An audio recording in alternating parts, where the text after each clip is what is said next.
কিরে রাসেল, তোর না আজকে এসএসসি পরীক্ষার রেজাল্ট দিব? হ মহাজন। তাহলে তুই স্কুলে যা, যাই দেখে তোর রেজাল্ট কি আসছে। আচ্ছা মহাজন, আমি তাহলে স্কুলে যেয়ে দেখতাছি রেজাল্টটা। মহাজন তাহলে গেলাম স্কুলে, যাই দিই রেজাল্টের কি অবস্থা, দোয়া করেন আমার লেগা। ঠিক আছে যাও। আর শোনো, এই নাও ভাড়ার টাকা নাও, তাড়াতাড়ি এই সবার। আচ্ছা ঠিক আছে মহাজন, আমি তাড়াতাড়ি চলে আসবো। কাজ করি, কাজের পাশাপাশি স্কুলের পড়াটাও চালায় রাখছিলাম। তো আজকে তো রেজাল্ট বাড়াইছে, সব বন্ধু বান্ধব আইছে। কই যায় দেখি আমার রেজাল্টার কি অবস্থা। স্কুলের সামনে তো চলে আসলাম, জানি না রেজাল্টার কি অবস্থা। এই তো স্কুলের বোর্ড, আমার নামটা কই, ভালো করে একটু খুঁজে দিই তো। হায় হায়, এখানে তো আমার নাম নাই, তার মানে আমি ফেল করছি। আয় হায়, বাপেরে কিভাবে যে বুঝামো আমি যে ফেল করছি। বাবার তো আমাকে ঘিরে অনেক স্বপ্ন ছিল। বন্ধু পরীক্ষা দিছি তো মাশাআল্লাহ দিলে ভালাই, আমি জিপিএ 5 পাইছি বন্ধু। আর বন্ধু তুই কি পাইছস? বন্ধু আমি A+ পাইছি। আচ্ছা ভালো কথা, রাসেল আসে নাই? ওরে তো সকাল ধরে তো দেখলাম না। ওই তো রাসেল আইতাছে। এই রাসেল এদিকে আয়। কি রে বন্ধু, তোর মন খারাপ কে? কি হয়েছে তোর? আর তোর রেজাল্টের কি অবস্থা? কি রে পরীক্ষার রেজাল্ট তোর কি আসলো? বন্ধু কি কমু, পরীক্ষার রেজাল্টে আমার নামই নাই, আমি ফেল করছি। ও ফেল করছস? ফেল তো করবি বেটা, সারা বছর পড়াশোনা করস নাই, আইছস পরীক্ষা দিতে, ফেল তো করবি বেটা। আমরা জিপিএ 5 পাইছি, বুঝছস নাই বন্ধু? ফেল করছে আবার গর্ব করে কয় ফেল করছে। যা বেটা যা, জিপিএ 5 পাইছি, জিপিএ 5। আমি A+ পাইছি, A+।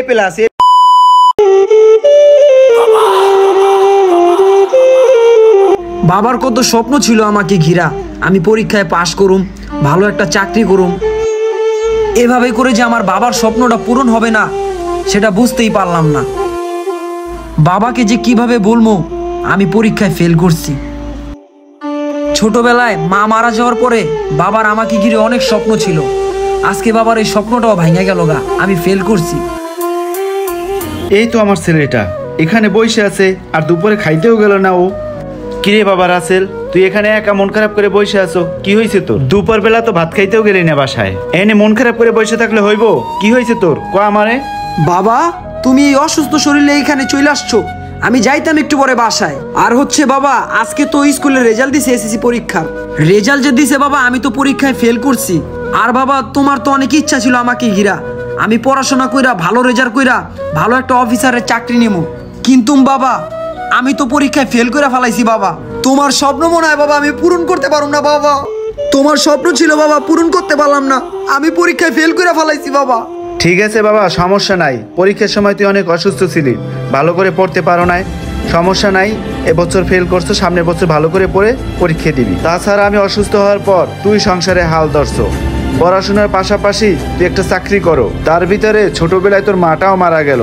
সমস্যা নাই বাবা, তোর মতো সন্তান যেন প্রত্যেকটা ঘরে ঘরে হয়। পড়াশোনার পাশাপাশি তুই কাজও করতে আছো, আর আমি তো স্ট্রোক করার পরে কিছুই করতে পারি না, সব কাজ কামই তোর করতে হয়। চল বাবা, এগুলো লয়ে মন খারাপ করিস না, চল দুইজন একসাথে খাওয়া দাওয়া করবো দুপুরে। আমার মতো পোড়া কপাল কে কে আছেন কমেন্ট করেন, যারা কিনা অসুস্থতার কারণে পরীক্ষায় ভালো রেজাল্ট করতে পারেননি। আর এবারের এসএসসি পরীক্ষায় কারা কারা ভালো রেজাল্ট করছেন কমেন্ট করে জানান, আর কারা কারা খারাপ রেজাল্ট করছেন কমেন্ট করে জানান। ভিডিওটা ভালো লেগে থাকলে ছোট্ট একটা শেয়ার করে দেবেন। ধন্যবাদ।